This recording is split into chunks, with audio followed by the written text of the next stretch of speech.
এই সূরাটা যে ব্যক্তি রাতের বেলা পড়বে, একটা বর্ণনা এসেছে যে দারিদ্রতা আপনাকে স্পর্শ করবে না ইনশাআল্লাহ। এই যে সুদ খাচ্ছে কি জন্যে? টাকার জন্য তো নাকি? টাকা পয়সা ধন দৌলত করবেন, এই তো আপনার উদ্দেশ্য নাকি? এই জন্যই তো মায়ের সাথে জানা করছে, তাই তো? আল্লাহ বলছেন সূরা ওয়াকিয়া পড়েন, আপনার দারিদ্রতা দূর হয়ে যাবে ইনশাআল্লাহ। বিশ্বাস হচ্ছে না? রিজিক কার হাতে? না, রিজিক তো আমাদের হাতে। এটা মানুষ বিশ্বাস করে না আসলে, এটা মুখে বলে। মানুষ মুখে বলে রিজিক আল্লাহর হাতে। মানুষ যদি বিশ্বাস করতো রিজিক আল্লাহর হাতে, তাহলে মানুষ কেমন করে সুদ খাবে? ও মনে করছে রিজিক আমার হাতে, আমি যদি খাই সুদ তাহলে আমি গেইন করব, যদি না খাই তাহলে আমি দারিদ্রতায় ভুগবো নাকি? যদি আমি ঘুষ নেই তাহলে আমার উন্নতি হবে অর্থনৈতিক, যদি না নেই তাহলে আমি মরে যাব, না খেয়ে মরে যাব। যদি আমি দুর্নীতি করি তাহলে আমি বাঁচবো, আমার সন্তানরা ভালো থাকবে, যদি না করি আমি দারিদ্রতায় মরে যাব, তাই তো?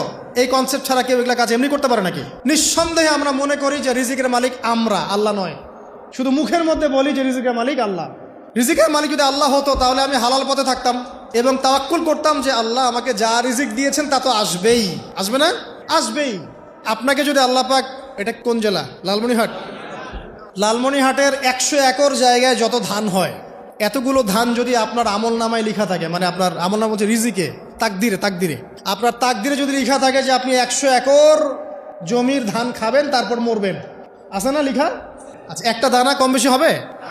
আপনি যদি আল্লাহর প্রতি তাওয়াক্কুলই করেন তাহলে আপনি হালাল পথে থাকবেন, বিশ্বাস করবেন যে আল্লাহ পাক যেটা লিখে রাখছে আমার তাকদিরে রিজিক, এর একটা দানা রেখেও আমি পৃথিবী থেকে যাব না, সিম্পল। তখন আপনার অন্য পথে যাওয়ার কোনো কারণ নাই। আর যখন আপনি বিশ্বাস করবেন না, না এটা আমার হাতে, আমি যত পরিশ্রম করব তত রিজিক বাড়বে, আমি যত ঘুষ নিব তত বাড়বে, যত সুদ খাবো তত বাড়বে, যত দুর্নীতি করবো তত বাড়বে, তখন তো রিজিকের এই পুরো দায়িত্বটা আল্লাহ পাক আপনার হাতে ছেড়ে দিবেন। আল্লাহ পাক আপনাকে কোনো বারাকা দিবেন না। ইয়ামহাকুল্লাহু রিবা ওয়া ইউরবিস সাদাকা। সদকা করলে সম্পদ বৃদ্ধি পায়, আর রিবার মধ্য দিয়ে সম্পদ ধ্বংস হয়ে যায়, একদম মাটিতে মিশে যায়। অনেক গভীরে চলে আসছি, আসেন আবার রাতে চলে আসি।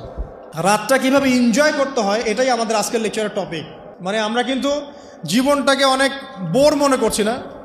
এই যে ব্যবসা বাণিজ্য, চাকরি বাকরি, বিবি বাচ্চা, পরিবার, অনেক অনেক যন্ত্রণা নাকি, অনেক সমস্যাই না? কিন্তু আল্লাহ পাক ইসলাম দিয়েছেন কিন্তু জীবনটা উপভোগ করার জন্যে। কি জন্যে? উপভোগ করার জন্যে। আমরা আগে ভাবতাম আল্লাহ পাক ইসলাম আসলে কি জন্যে দিলেন মানব জাতির? উত্তর হচ্ছে 3টা। 1, ইহকালীন সাফল্য, 1। 2, পরকালের মুক্তি, আর 3 হচ্ছে আপনার জীবনটাকে উপভোগ করার জন্য। আপনি জীবনটাকে ইসলাম দিয়ে যেভাবে উপভোগ করতে পারবেন অন্য কোনো বিষয় দিয়ে পারবেন না। পারবেন? পারবেন না। আসেন দেখেন কিভাবে। রাতটা নিয়েই কথা বলি। এই যে রাত হয়ে গেল, আমরা আয়াতুল কুরসি পড়ব, আমরা সূরা বাকারার শেষ 3 আয়াত পড়ব, সূরা মুলক পড়ব। আরেকটা সূরা বলি, সূরা ওয়াকিয়া। কোন সূরা?